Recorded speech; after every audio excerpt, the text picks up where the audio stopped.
लो भाई, एक बार फिर से डोनाल्ड ट्रंप ने सीज फायर का ऐलान करने की फिर से बातचीत करनी शुरू कर दी है।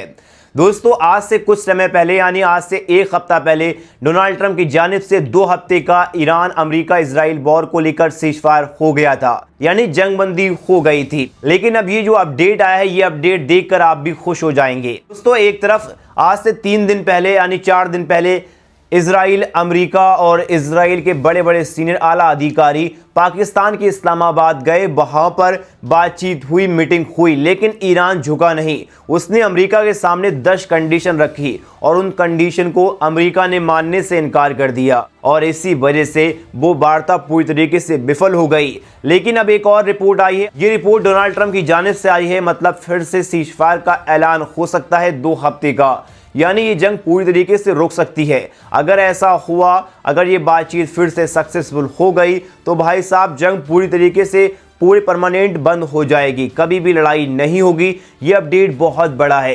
दोस्तों, ये मीटिंग कहाँ होने वाली है और डोनाल्ड ट्रंप कहाँ करवाने वाला है इस मीटिंग को, और इससे क्या डोनाल्ड ट्रंप की ये कोई चाल है या फिर ये पूरी तरीके से लड़ाई रोकने की कोशिश है? क्या डोनाल्ड ट्रंप को और डोनाल्ड ट्रंप के देश को काफ़ी बड़ा नुकसान हो रहा है, इसी वजह से वो इस लड़ाई को रुकवाना चाहता है? वहीं दूसरी तरफ इजराइल लेबनान में सीज फायर हो गया है और लड़ाई पूरी तरीके से ख़त्म हो गई 43 साल के बाद, ऐसी रिपोर्ट आ रही, ये भी मैं आपको बताऊंगा।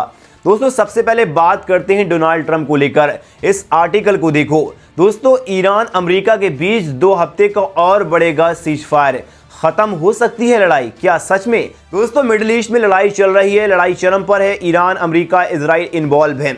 लेकिन खबर ये आ रही है कि पिछले हफ्ते जो इजराइल, अमेरिका और ईरान की जानिब से जो बड़े बड़े आला अधिकारी, राष्ट्रपति भेजे गए थे, यानी अमेरिका की तरफ से उपराष्ट्रपति जेसी बिन्स और ईरान की जानिब से पेजेश्कियन यानी मौजूदा राष्ट्रपति को भेजा गया था पाकिस्तान में। पाकिस्तान बिचौलिया था, पाकिस्तान के इस्लामाबाद में ये मीटिंग हुई थी, लेकिन मीटिंग पूरी तरीके से विफल रही थी। भाई साहब, अमेरिका ने कुछ कंडीशन ईरान के सामने रखी तो ईरान ने उन्हें साफ मना कर दिया और मुंह पर तमाचा मारा। लेकिन भाई साहब, ईरान की 10 कंडीशन जो अमेरिका के सामने रखी गई थी, अमेरिका ने भी उन्हें मानने से इनकार कर दिया था। लेकिन एक बार फिर से सीज फायर पूरी तरीके से ख़त्म होने वाला है। 1 से 2 दिन रह गए हैं, लेकिन अब फिर से डोनाल्ड ट्रंप ने कहा है कि फिर से 2 हफ्ते का सीज फायर होगा। दोस्तों, डोनाल्ड ट्रंप ने मीडिया से बात करते हुए कहा कि गल्फ देश और पाकिस्तान इन्वॉल्व हैं इस सीज फायर को करवाने के लिए, और ये सीज फायर कहाँ मीटिंग होगी? ये पाकिस्तान के इस्लामाबाद में मीटिंग होने की बात कही जा रही है। दोस्तों, पाकिस्तान के फौजी आला अधिकारी आसिम मुनीर तेहरान गए हुए हैं, यानी ईरान से बातचीत करने के लिए 1 दिन पहले यानी कल गए हुए हैं। लेकिन उसके बाद से डोनाल्ड ट्रंप ने एक लाइव आकर एक टीवी चैनल को इंटरव्यू दिया और बोला है कि भाई साहब, ईरान से हम फिर से बातचीत करना चाहते हैं, और वो बातचीत कहाँ होगी? पाकिस्तान में, यानी बिचौलिया देश पाकिस्तान में बातचीत होगी। और बातचीत जहां पिछली बार हुई थी इस्लामाबाद में, वहीं पर ये बातचीत होगी। और उस बातचीत में डोनाल्ड ट्रंप की जानिब से 2 शर्तें रखी गई हैं। ये शर्तें ऐसी हैं, मुझे लगता है कि भाई साहब ईरान क्या इन्हें मान लेगा? दोस्तों, शर्तें बहुत ही कॉमन है, लेकिन क्या मालूम इन्हें शर्तें मानकर और ये सीज फायर पूरी तरीके से हो जाए, लड़ाई पूरी तरीके से रुक जाए। दोस्तों, अगर शर्तें में कुछ गड़बड़ी की गई तो भाई ईरान नहीं मानेगा और मुंह पर तमाचा मारेगा। दोस्तों, एक तरफ तो स्ट्रेट ऑफ हॉर्मुज को डोनाल्ड ट्रंप की जानिब से बंद कर दिया गया। जैसे ही मीटिंग हुई, विफल रही, उसके बाद से डोनाल्ड ट्रंप लाइव आकर स्ट्रेट ऑफ हॉर्मुज को ब्लॉकेट कर दिया गया। ब्लॉकेट इसलिए किया गया, डोनाल्ड ट्रंप बोल रहा था अगर ईरान अपना तेल नहीं बेचेगा तो उसको नुकसान होगा, वो पैसे नहीं कमा पाएगा, मिसाइल नहीं बना पाएगा, ड्रोन नहीं बना पाएगा और वो हमला नहीं करेगा। लेकिन मैं आपको बता दूं कि ईरान के पास कोई करोड़ों रुपए की ज़रूरत नहीं है, उसको सिर्फ मात्र 10 से 20 लाख रुपए की ज़रूरत है। 10 से 20 लाख में तगड़े मिसाइल बनाकर, और वो ईरान, अमेरिका और इजराइल को चकमा दे रहा है।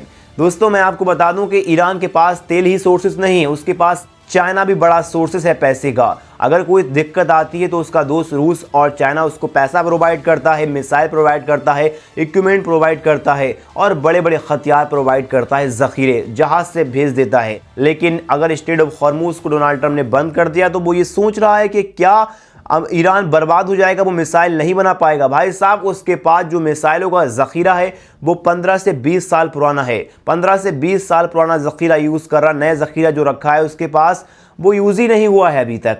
दोस्तों, अब ये देखिए कि अमेरिका की जानिब से जो 2 शर्तें रखी गई हैं, पहली शर्त है कि स्ट्रेट ऑफ हॉर्मूज को पूरी तरीके से खोला जाए ताकि जो जहाज़ों की आवाजाही है स्ट्रेट ऑफ हॉर्मूज से जो गुजरते हैं जहाज़ वो पूरी तरीके से सेफली गुजरे। यानी ये पहली शर्त डोनाल्ड ट्रंप की तरफ से रखी गई है, किसके लिए? ईरान के लिए। वहीं दूसरी शर्त है कि इस्लामाबाद में होने वाली समझौते को ईरान के शीर्ष नेतृत्व की मंजूरी मिल जाए तभी ये मीटिंग होगी। यानी ये मुस्तफ़ा खामनाई अगर शीर्ष नेतृत्व इस पर मंजूरी दे देता है तो ये मीटिंग इस्लामाबाद में 1 से 2 दिन में होने वाली है। कुल मिलाकर डोनाल्ड ट्रंप दबाव में है और उसको टेंशन है क्योंकि उसके देश के लोग ही सड़कों पर उतर आए हैं, प्रोटेस्ट कर रहे हैं। कई सारे बड़े बड़े शहरों में प्रोटेस्ट हुए हैं। लोग बोल रहे हैं कि आर्मी मर रही है, इकोनॉमी गिर रही है, बिलियन डॉलर का नुकसान हो रहा है। ये जंग डोनाल्ड ट्रंप अपनी पर्सनली जंग है, इसलिए हमारे देश को ना धकेले। यानी अमेरिका के लोग परेशान आकर सड़कों पर उतर आ चुके हैं। वहीं बेटा नेतन्याहू भी पूरी तरीके से पागल हो गया है। उसने भी लेबनान से सीज़फायर कर लिया और लड़ाई को पूरी तरीके से रोक दिया। दोस्तों ये खबर देखें, इजराइल लेबनान में सीधी वार्ता हुई है। ये वार्ता अमेरिका के वाशिंगटन में हुई है और इसमें मार्को रूबियो ने ये बैठक की। इस बैठक में ये बातचीत हुई है कि कुछ समय पहले, आज से 5 से 6 दिन पहले लेबनान पर इजराइल की जानिब से अटैक हुआ था। 300 लोग मारे गए थे, 1500 लोग जख्मी हुए थे। दोस्तों लेबनान इजराइल में ये लड़ाई लगभग 2 मार्च से चल रही है और इसमें 1500 लोग जख्मी मारे गए हैं और 4000 लोग जख्मी हुए।